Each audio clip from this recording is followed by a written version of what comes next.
Hello everyone. ये हमारा physics में अगला वीडियो है और जनरली फिजिक्स हम लगभग खत्म करने पे ही इलेक्ट्रॉनिक्स हम इसमें पढ़ रहे हैं। शुरुआत करने से पहले आप सबको एक रिमाइंडर, अगर आपको वीडियो पसंद आता है, कंटेंट पसंद आता है तो आप मेरी मदद कर सकते हैं वीडियो को लाइक करके और कमेंट ज़रूर करिएगा, जिससे एंगेजिंग बढ़ती है तो वीडियो रिकमेंड किया जा सकता है यूट्यूब के द्वारा अन्य व्यूअर्स को। चाहे तो आप शेयर कर सकते हैं, अगर आप फर्स्ट टाइम व्यूअर हैं तो आप सब्सक्राइब कर सकते हैं पूरा वीडियो देखने के बाद if you like the content. Generally हम सिर्फ उतना पढ़ते हैं जनरली जिस जिस प्रकार के नेचर के क्वेश्चन एग्जाम में आते हैं। शुरुआत करते हैं इलेक्ट्रॉनिक्स। अब इलेक्ट्रॉनिक्स की चीज़ हम सब लोग जानते हैं, लेकिन बात ये है कि इनिशियली दौर में जब इलेक्ट्रॉनिक्स की शुरुआत हुई थी, ठीक है, तो इसमें जनरली जिन चीज़ों का प्रयोग किया जाता था वो थे वैक्यूम ट्यूब्स। लेकिन वैक्यूम ट्यूब्स की सबसे बड़ी प्रॉब्लम ये थी कि ये स्पेस बहुत ज़्यादा घेरते थे और उतने ज़्यादा एफिशिएंट भी नहीं थे। तो वैक्यूम ट्यूब्स की जो जगह है वो ली किसने? ट्रांजिस्टर्स ने, और ट्रांजिस्टर्स की जगह ली सेमीकंडक्टर्स ने। और अभी तो हम देख रहे हैं जो चिप का सिस्टम चल रहा है, फिर अब एआई का इंट्रोडक्शन हो रहा है, तो नई चीज़ें और देखने को मिलेंगी। जैसे-जैसे आप इस टेबल से नीचे आते जाते हैं, ये इस बात का संकेत होता है कि जैसे कि वैक्यूम ट्यूब्स ज़्यादा स्पेस ले रहे थे, उससे कम स्पेस लेंगे ट्रांजिस्टर्स, उससे कम स्पेस लेंगे सेमीकंडक्टर्स, राइट? तो बस यही याद रखना कि ये क्रिम से अगर लगाने को कभी दे दिया जाए और इससे रिलेटेड थ्योरीज नहीं पूछते हैं। अगर देखेंगे कि कैथोड रेज़ क्या होती है? सीधी-सी बात है कि जब कभी विसर्जन नली के इलेक्ट्रोडों के बीच प्रेरण कुंडली द्वारा उच्च विभवांतर स्थापित किया जाता है तथा नली में भरी गैस का दाब 10⁻² से लेकर 10⁻³ मिलीमीटर पारे के स्तंभ के बराबर होता है, तो कैथोड से नीली वर्ण रेखाएं निकलती हुई दिखाई देती है। अब इसे जरा समझते हैं। सीधी-सी बात है, जैसे कि ये आपको एक नली दिख रही है, मान लेते हैं। अब इसके बीच में, अब जैसे कि ये प्लस और माइनस का यानी कि एक सेल लगा दिया है हमने, और इसके बीच में हमने यहाँ पर, अब जब सेल लगेगा तो सीधी-सी बात है इस रेखा पे विभवांतर यानी कि जो पोटेंशियल डिफरेंस है, वो क्रिएट हो जाता है। जब पोटेंशियल डिफरेंस क्रिएट होगा, पोटेंशियल डिफरेंस का मतलब है कुछ ना कुछ वोल्ट यहाँ पे पास हो रहा है, कुछ ना कुछ वोल्ट में करंट है, ठीक है? तो इसके साथ-साथ जब इसका प्रेशर 10⁻² से लेकर 10⁻³ मर्क्यूरी के बराबर हो जाता है, तो इसमें क्या होता है, इससे नीली कलर की, अब यहाँ पर आपको हरी हरी दिख रही होगी, लेकिन डिपेंड करता है, नीली भी निकल सकती है, ग्रीन भी निकल सकती है। कि जो रेखाएँ निकलती हैं उन्हीं को हम कहते हैं कैथोड रेज़। अब ये बताओ, जनरली आपने क्या सुना है? हमें जानते हैं कि एनोड जो होता है ये हमेशा प्लस चार्ज्ड होता है और जो कैथोड होता है ये कैसा होता है? नेगेटिव चार्ज होता है। ठीक है? इन द केस ऑफ जो इलेक्ट्रोलाइसिस होता है। इलेक्ट्रोलाइसिस का जो केस होता है यानी कि इलेक्ट्रिक सर्किट का जो केस होता है उसमें यही अब कैथोड का मतलब क्या हुआ कि यानी कि माइनस चार्ज जो रेज़ होती हैं वो निकलती हैं। अच्छा, दूसरी चीज़ है, पूछेगा कि ये जो स्क्रीन बनी होती है किसकी बनी होती है? जिंक सल्फाइड की बनी है, ठीक है? तो ये जो ट्रांसफर हो रही हैं चीज़ें, माइनस से कहाँ की ओर जा रही है? ये प्लस की ओर। तो ये इस तरीके से कैथोड रेज़ दिख रही है। और जो कैथोड रेज़ होती है वो कैसी होती है? नेगेटिवली चार्ज्ड होती है। ये चीज़ हमें सबको पता है एटॉमिक स्ट्रक्चर के अकॉर्डिंग। अब हमें ये देखना है, ये कैसे बनती है, क्यों बनती है, ये क्वेश्चन नहीं पूछा जाएगा। दूसरी बात इतना याद रखना है कि जो कैथोड रेज़ होती है फ्लूरेसेंस उत्पन्न करती है। फ्लूरेसेंस का मतलब होता है इस तरीके से उज्ज्वल प्रकाश उत्पन्न करती है। और दूसरी बात ये है कि इसका जो रंग है वो काँच की प्रकृति पर निर्भर करता है। आप जिस टाइप टाइप का जो कलर वो काँच लगाया हुआ है ना आपने, उस टाइप का आपको कलर दिखाई देगा। क्योंकि हमें पता है अगर आपने कलर्ड काँच लगाया तो कलर-कलर का कॉम्बिनेशन मिलकर डिफरेंट कलर भी बना सकता है वहाँ पे।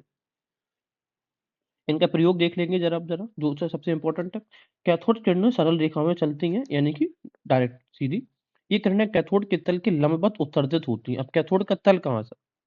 ये कैथोड का तल है और लंबवत इस तरीके से ये, है ना, जा रही हैं ये। दूसरा, इनकी दिशाएँ एनोड की स्थिति पर निर्भर नहीं करती, क्योंकि चूँकि ये कैथोड है तो एनोड से इनका कोई संबंध नहीं होना चाहिए। ये किरणें प्रतिदीप्ति उत्पन्न करती हैं। प्रतिदीप्ति का मतलब क्या है? फ्लूरोसेंस। ये किरणें ऊष्मा भी उत्पन्न करती हैं, ठीक है? और सीधी-सी बात है, जब इलेक्ट्रो करंट है कोई भी है, तो वो ऊष्मा तो उत्पन्न करेगा ही। इनमें यांत्रिक ऊर्जा होती है, यांत्रिक का मतलब होता है मैकेनिकल। इसके अलावा ये किरणें विद्युत क्षेत्र एवं चुंबकीय क्षेत्र में विक्षेपित होते हैं। विक्षेपित का मतलब है डाइवर्ट हो जाते हैं। अगर कहीं पर भी विद्युत क्षेत्र और चुंबकीय क्षेत्र उनको दिखाई पड़ता है, आभास होता है। कैथोड किरणें ऋणावेशित होती हैं। ऋणावेशित का मतलब है नेगेटिव चार्ज होती हैं। ये किरणें गैसों को आयनीकृत कर देती हैं, ये कॉन्सेप्ट बाद में देखेंगे। कैथोड किरणें फोटोग्राफिक प्लेट को प्रभावित कर देती हैं। तो फोटोग्राफिक प्लेट आप ये जो लगाते हैं, आगे कुछ भी लगाओगे तो उसको प्रभावित करेंगे, क्योंकि वो कलर्ड लाइट्स होती हैं, इस वजह से। कैथोड किरणें धातु की प्लेट को भेद कर पार कर जाती हैं, ठीक है, ये मेटल को pierce कर सकती हैं। और जब ये किरणें उच्च परमाणु क्रमांक वाले धातुओं पर गिरती हैं, तो ये कौन सी किरणें उत्पन्न करती हैं कैथोड रेस? ये एक्स किरणें। कब? जब हाई एटॉमिक नंबर वाला कोई भी अगर एलिमेंट है, कोई भी अगर मेटल है, उस पे अगर ये गिरेंगी, तो वहाँ पे एक्स किरणें उत्पन्न करती हैं। अब हम बात करते हैं, ये एक किरणें गैसों के आयनीकृत कर देती हैं। आयनीकृत क्या होता है? आयोनाइजेशन ऑफ गैसेस का मतलब ये है, एक ऐसी प्रक्रिया होती है जिससे कि गैस में बहुत सारे मॉलिक्यूल्स होते हैं। जब वो मॉलिक्यूल्स आयन्स में बदल जाएँ या इलेक्ट्रॉन्स में बदल जाएँ, तो उसी प्रोसेस को हम आयोनाइजेशन ऑफ गैसेस कहते हैं। लेकिन सबसे इम्पोर्टेंट चीज़ पता है ये है कि अब ये अपने आप से तो हो नहीं सकती कोई भी प्रोसेस साइंस के अकॉर्डिंग। तो ये कह रहे हैं कि जब गैसेस को एक्सपोज किया जाता है, या तो गैस का हीट हो जाए, यानी कि गैस का टेम्परेचर बढ़ा दिया जाए, या उसमें इलेक्ट्रिक फील्ड इंक्रीज किया जाए, या फिर कोलिजन होता है उनके मॉलिक्यूल्स का, तब ऐसा होता है। अच्छा, होता ये है कि मान लेते हैं कि गैसेस का मॉलिक्यूल्स है, जब ये वापस चला जाता है आयोनाइजेशन के बाद, वो कैसा चार्ज हो जाता है? पॉजिटिव चार्ज हो जाता है वो। तो ये फिर फ्रीली कहीं पे भी घूम सकता है, ये याद रखिएगा।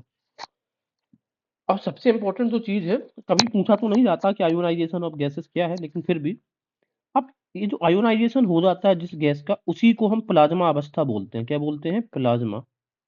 प्लाज्मा मैटर की फोर्थ स्टेज को बोला जाता है। तो फोर्थ स्टेज ऑफ मैटर है, फोर्थ स्टेट है, वो है, जैसे कि हमने पढ़ा है solid, liquid and gas, then plasma. Gas के बाद क्या है? कौन सी स्टेट आती है हमारी? प्लाज्मा। अच्छा, ये जो नियोन गैसेस हैं, वो सब प्लाज्मा का एग्जाम्पल है, या आयोनाइज्ड गैस होती है नियोन गैस, ये भी याद रख सकते हैं। उसी तरीके से जो धन किरणें या कैनाल किरणें होती हैं, कभी-कभार पूछेगा कि कैनाल किरणें, तो बस एक चीज़ याद रखना कि जो कैनाल किरणें होती हैं, वो पॉजिटिव चार्ज होती हैं। बाकी सारे के सारे इसके लक्षण, ठीक है ना, ये कैथोड रेस के तरीके से होते हैं, क्योंकि कैथोड होती है नेगेटिव चार्ज, और जबकि जो कैनाल रेस होती हैं, होती हैं पॉजिटिव चार्ज। बस एक चीज़ याद रखना। अब हम बात करते हैं फोटो इलेक्ट्रिक इफेक्ट की। फोटो इलेक्ट्रिक इफेक्ट पिछले वीडियोस में हमने समझा था। फोटो का मतलब होता है प्रकाश, तो इलेक्ट्रिक का मतलब होता है विद्युत। तो जहाँ पर विद्युत और प्रकाश दोनों हैं, वहाँ पर उसको इफेक्ट बोलेंगे बस। इसकी जो आविष्कार है वो डब्ल्यू स्मिथ ने किया। समय-समय पर इसके बाद इसमें हर्ट्ज का भी योगदान रहता है, और बाद में हीलबाख, इलिस्टर और गैटिल ने एक साधारण एक प्रयोग करके स्थापित किया कि किस तरीके से फोटो इलेक्ट्रिक काम करता है। लेकिन प्रकाश विद्युत प्रभाव की जो विस्तृत व्याख्या है, वो आइंस्टीन और किसने करी है? मिल्कमैन ने की है। 2 चीज़ें याद रखिएगा। और इसके लिए इन लोगों को क्या, नोबेल प्राइज़ भी मिला। आइंस्टीन को मिला था 1921 में, किसके लिए? फोटो इलेक्ट्रिक के लिए। और 1923 में नोबेल पुरस्कार प्राप्त हुआ था, किसको? मिल्कमैन को। अब ये हम लोगों ने कई बार डिस्कस किया है कि जो लाइट होती है, जनरली लाइट डुअल नेचर की होती है। एक वेव्स होती है, और लाइट दूसरी होती है, पार्टिकल्स भी होती है। तो वेव्स का जो नेचर है, वो तो हमें पता चल जाता है कि प्रकाश का अपवर्तन, परावर्तन, पूर्णांतरित परावर्तन के माध्यम से।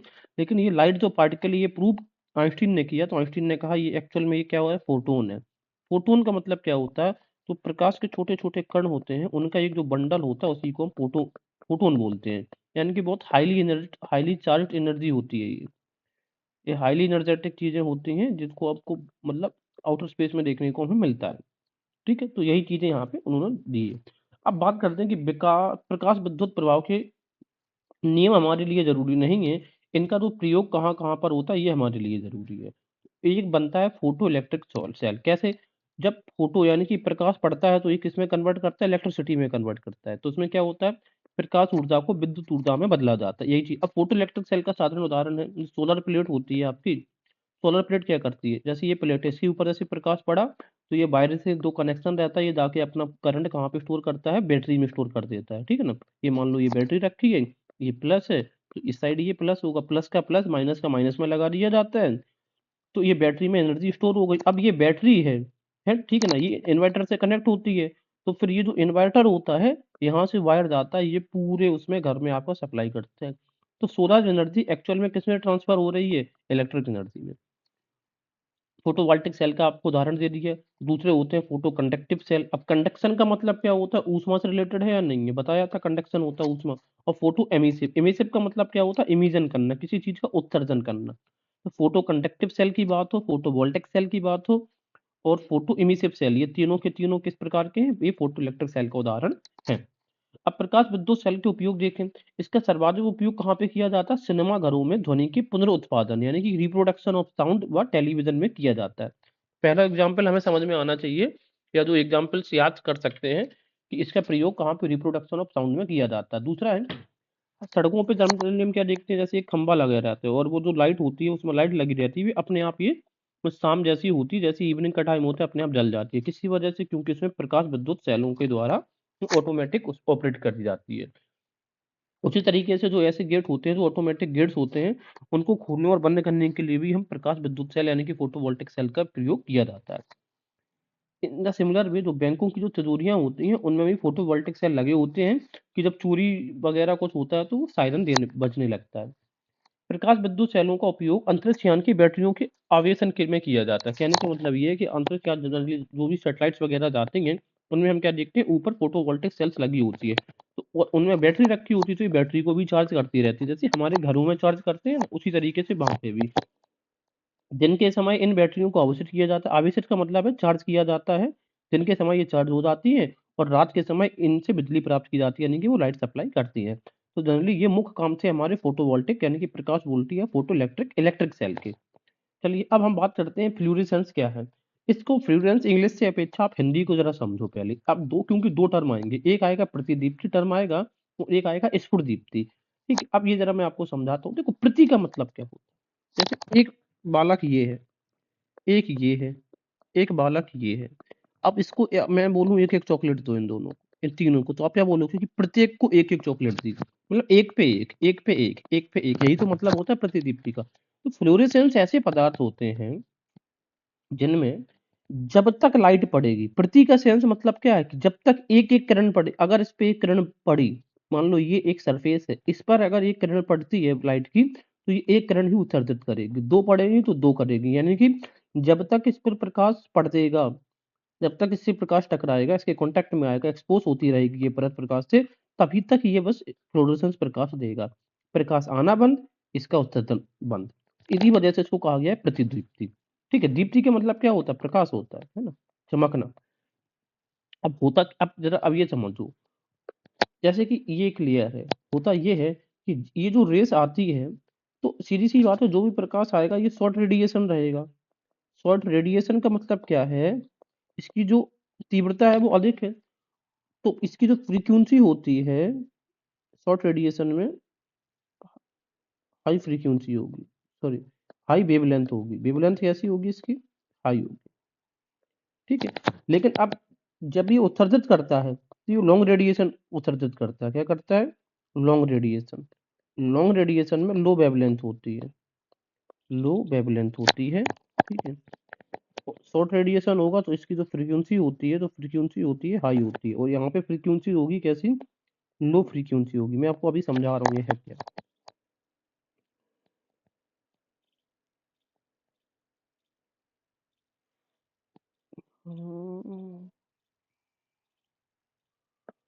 एक मिनट, ये हटाओ, ये वाला। चलिए अब देखते हैं, जरा देखो।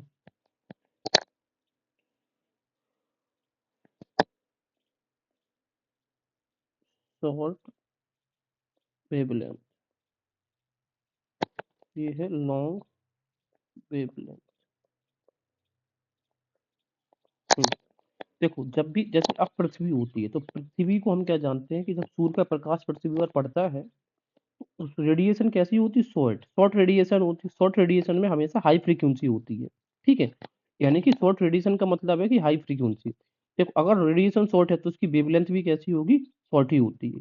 तो जब ये पृथ्वी पर पड़ती है तो पृथ्वी इसको क्या करती है? सोख लेती है। लेकिन पृथ्वी शाम के टाइम पे वापस करती है। क्या वापस करती है? जब पृथ्वी से जो ऊष्मा निकलती है वो लॉन्ग रेडिएशन के तरीके से निकलती है, या फिर वेवलेंथ जो उसकी होती है वो कैसी होती है? लॉन्ग। और फ्रीक्वेंसी कैसी होती है? लो। भाई सीधी सी बात ये है, मुझे एक चीज बताओ, जो ऊष्मा सूर्य से आ रही होती है उसकी फ्रीक्वेंसी ज्यादा तेज होगी, या फिर जो ऊष्मा हम पृथ्वी निकाल रही है उसकी फ्रीक्वेंसी ज्यादा तेज होगी? सीधी सी बात है, वो सूर्य से आती है तो उसकी फ्रीक्वेंसी कैसी है? हाई है। और जो पृथ्वी से निकलेगी उसकी फ्रीक्वेंसी कैसी होनी चाहिए? उसकी फ्रीक्वेंसी लो होनी चाहिए। लो फ्रीक्वेंसी का मतलब है लॉन्ग रेडिएशन होना चाहिए। उसी तरीके से इसका रेडिएशन कैसा होता है? शॉर्ट रेडिएशन होता है। अब इसी तरीके से सेम तरीके से काम करते हैं जो फ्लूoresसेंस सरफेसेस होती हैं। फ्लूoresसेंस पदार्थ में भी जो किरण पड़ती है उसकी फ्रीक्वेंसी, क्योंकि वो तो प्रकाश है, प्रकाश जनरली हम मान के चलते हैं सूर्य से रिलेटेड है, तो सूर्य की जो किरण होती है वो कैसी होती है, हाई फ्रीक्वेंसी होती है और शॉर्ट रेडिएशन होता है। और जबकि अब जब ये प्रकाश चमकता हुआ जो प्रकाश वापस देते हैं ये, तो वो जो होता है वो लॉन्ग रेडिएशन होता है और लो फ्रीक्वेंसी का होता है। बस यही चीज याद रखनी है। जैसे कि यहाँ पर ये देख रहे हो, अब अंधेरे में आपको जो प्रकाश आपको दिख रहा है, पूछ सकता है कि जो फ्लोरोसेंस प्रकाश होता है इसकी जो रेडिएशन होती है वो कैसी होती है, तो रेडिएशन हमेशा कैसी होगी, लॉन्ग। रेडिएशन लॉन्ग का मतलब है कि लो फ्रीक्वेंसी वाले होते हैं। ठीक है, ये दो चीजें। अच्छा, अब ये इसका उदाहरण जरा देख लें कौन कौन से हो सकते हैं हमारे पास। जैसे क्यूनाइन सल्फेट होता है, ये भी उदाहरण है। फ्लोरोस्पार, पेट्रोल, क्यूनाइन सल्फेट, यूरेनियम ऑक्साइड। इसके अलावा बेरियम प्लेटिनोसाइनाइड, ये बहुत उपयोगी है। सबसे बड़ी बात है कि जैसे इनकी सहायता से आंखों से ना दिखाई देने वाले विकिरणों का पता लगाया जा सकता है। यानी कि फ्लोरोसेंस की मदद से आप जो पराबैंगनी किरणें होती हैं, एक्स किरणें होती हैं, उनकी मदद इनका पता लगा सकते हैं। इसके अलावा एक्स किरणों का पता लगाने के लिए हम बेरियम प्लेटिनोसाइनाइड का प्रयोग करते हैं। क्वेश्चन पूछा जाएगा कि एक्स किरणों को पता लगाने के लिए हम किसका यूज करते हैं, बेरियम प्लेटिनोसाइनाइड का। इसके अलावा यह पदार्थ एक्स किरणों का आवेश, ये छोड़ दो किस तरह, हाँ ये ज्यादा देख लेते हैं। आजकल हम देखते हैं जो कि बल्ब वगैरह होते हैं उनमें भी ये कलर्ड जो परत है वो चढ़ा देते हैं, तो फिर जब ये लाइट इस पे पड़ती है तो फिर फ्लोरोसेंट प्रकाश देते हैं। तो ये कॉन्सेप्ट था आपका प्रतिदीप्ति का। आगे देखेंगे, ये प्रतिदीप्ति पदार्थ दिए गए हैं और ये किस कलर का जो प्रकाश उत्पन्न करते हैं। जैसे कैडमियम बोरेट है तो ये गुलाबी प्रकाश। जिंक सल्फेट, जिंक हमेशा हरापन देने के लिए हम फसलों में भी इस्तेमाल करते हैं, तो हरे रंग का प्रकाश देगा। मैग्नीशियम टंगस्टेट, ये हल्का नीला रंग का प्रकाश देगा। इसके अलावा जिंक बेरिलियम सिलिकेट, ये पीला प्रकाश प्रदान करता है। और magnesium tungstate plus zinc beryllium silicate ये श्वेत प्रकाश देता है। याद हो जाए आपको तो ठीक है, वरना ज्यादा मगजमारी इनकी नहीं करनी है। फॉस्फो और फॉस्फोफोरेंस जो होते हैं, स्फुटदीप्ती पदार्थ होते हैं, उनमें क्या होता है कि जब प्रकाश पड़ जाता है, अगर प्रकाश ना भी पड़े तब भी ये काफी देर तक इस प्रकार का जो प्रकाश है वो उत्सर्जित करते रहेंगे।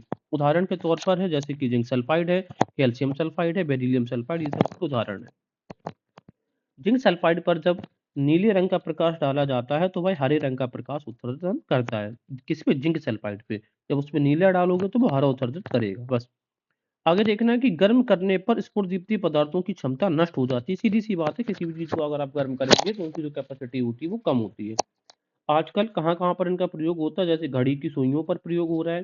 जो साइन बोर्ड लगे होते हैं नाइट में, जब आप किसी भी शहर शहर में देखोगे कि रोड के किनारे, तो जो लाइट्स होती हैं हर एक शॉप्स का अपना अपना साइन बोर्ड्स होते हैं, वो चमकते हुए दिखाई पड़ते हैं। बिजली बोर्ड में भी यही होता है। इसके अलावा ये पदार्थ दिन में सूर्य का प्रकाश अवशोषित करके रात में ये चमकते हैं। राइट, अब हम बात करते हैं डायोड बल्ब और ये ट्रायोड बल्ब के बीच में डिफरेंस क्या है, जरा बहुत बस देख लेते हैं। देखो, तो डायोड बल्ब होता है, ये जो दिख रहा है डायोड यानी कि दो, ठीक है, प्लस माइनस से रिलेटेड जो होते हैं इनमें डायोड बल्ब बोलते हैं। और ये होता है ट्रायोड बल्ब। एक अंतर ये समझो, डायोड बल्ब में हमें ये पता है हर में प्लस और माइनस तो रहेगा या नहीं रहेगा। जैसे कि इसमें देखो आप, इसमें जो प्लेट बना दी इन्होंने, वो प्लेट ही बना दी एनोड की, मतलब जिंक की बना दी। तो जो एनोड होता है, सॉरी, प्लेट उन्होंने बना दी जिसमें एनोड चार्ज रहेगा, यानी कि प्लस साइन देगा ये, तो ये प्लस का। और कैथोड हमेशा क्या देता है, माइनस का। तो जनरली जो डायोड होता है उसमें प्लस माइनस होता है, ठीक है। लेकिन ट्रायोड में एक काम ये एक्स्ट्रा क्या करते हैं, ये जो ग्रिड दिख रही है ना, ये जालीदार इस तरह का, ये और बना दिया जाता है ग्रिड, जिससे कि सुरक्षा रहती है। इसी को हमने बोल दिया ट्रायोड। ये दोनों अगर होते हैं किसी में, एनोड और कैथोड, तो ये होता है डायोड। अगर ग्रिड का भी इस्तेमाल कर दिया जाए तो उसको बोलते हैं ट्रायोड। तो ट्रायोड में ग्रिड का इंपॉर्टेंट रोल होता है, ट्राई और ग्रिड। इसके अलावा अर्धचालक हम जानते हैं क्या होते हैं।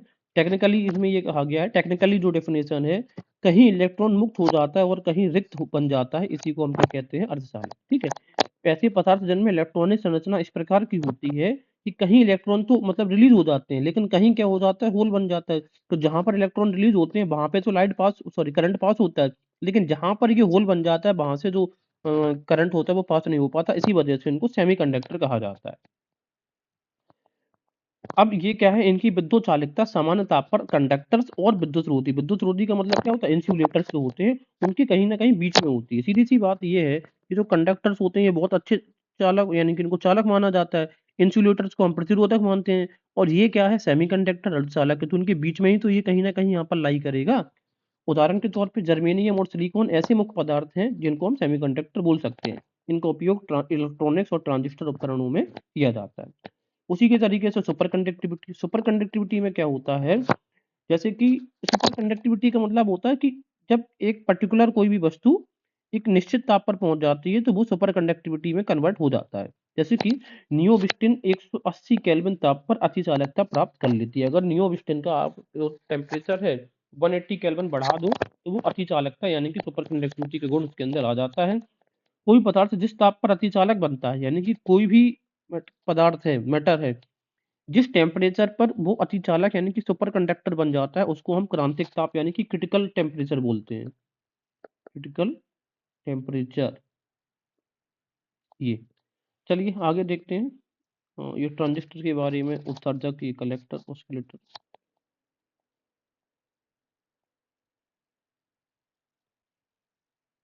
अब जैसे हम ये कह सकते हैं कि ट्रांजिस्टर का उपयोग होता है कहाँ कहाँ पे होता है। एक तो एम्पलीफायर में होता है, दूसरा ऑसिलेटर में होता है और तीसरा मॉड्यूलेटर के रूप में इनका उपयोग, ट्रांजिस्टर का उपयोग किया जा सकता है।